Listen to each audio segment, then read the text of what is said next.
Welcome to Steve's Tech Talk. Ask people about their Google searches. Their answers will often reveal a lot about their personalities. I was looking for a source for North Carolina Reaper and Moruga scorpion peppers. Directions to someplace. Some really unusual beads. If you've done a Google search in the last month, you're hardly alone. Those are the numbers so far today. Just Googled the results of the Kentucky Derby. So when did Google become a verb?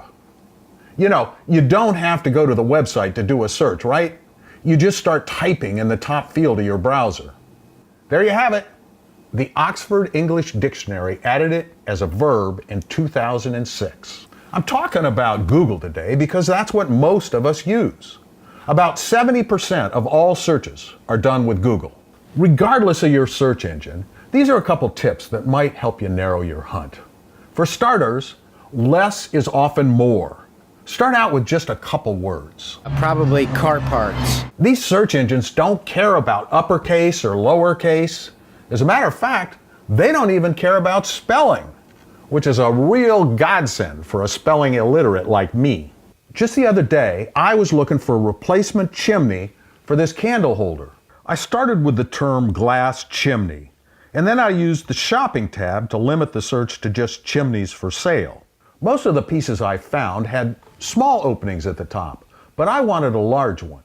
When I found a picture that was close to what I wanted, I noticed it had the term hurricane in it, so I added that to my search, and eventually I found exactly what I was looking for. Tons of searches for song lyrics, chords. Another trick is to add quotation marks around your search. So for example, if I'm looking for a song and I know it has the phrase, "if the Bible tells you so" in it, and I just type those words in, the search engine looks for all those words but in no particular order. Thus, lots of hits for "the Bible tells me so." But if I add quotations around the phrase, I immediately find the exact string of those words.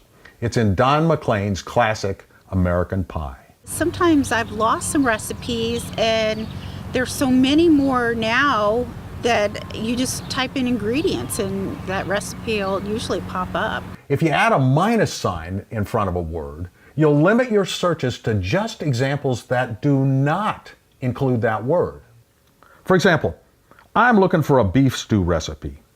I see a lot of examples with carrots, but we forgot to buy carrots this week.